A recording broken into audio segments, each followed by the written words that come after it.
మనకు 'ఉప్పెన' సినిమాతో చాలా పరిచయం అయింది అందరికీ కూడా.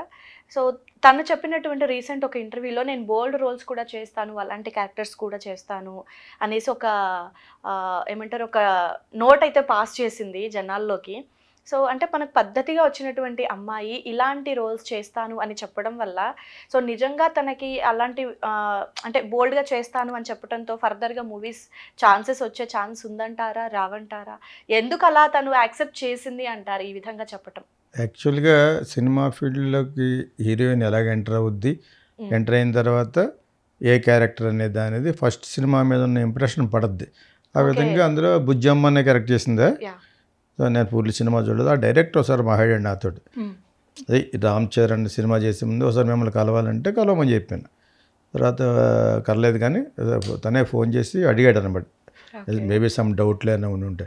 సో, ఆ సినిమా బాగా ఆడడం వల్ల ఒక 5-6 సినిమాలు చేసింది. ఆ అమ్మాయి నవ్వితే నోరు ఎంత ఉంటుంది అదేనా? చాలా పెద్ద నోరు అమ్మాయిది. సో, నేను అనేవాడిని మొత్తం 32 పళ్ళు కనపడుతూ ఉంటాయని. సో, ఆ విధంగా నిజంగా అంటే బాగానే ఉంటుంది. చిన్న అమ్మాయి కాబట్టి వయసులో ఉంది, బాగుంటుంది. సాధారణంగా ఇక్కడ ఒక ఊపేసిన తర్వాత ఇలియానా వీళ్ళంతా కూడాను చాలా బాగుంటుంది. ఇలియానా బ్యాక్ బాగుంటుంది కాబట్టి జనాలు అందరూ కెమెరా అక్కడ పెడతా ఉంటాడు పూరి జగన్నాథ్ గారు. పెడితే అందరూ చేయి పెడతాడు. ఎవడు మహేష్ బాబు ఆ పక్క తిరిగి కూర్చుంటారు. దాన్ని పోస్టర్ వేస్తాడు అన్నమాట.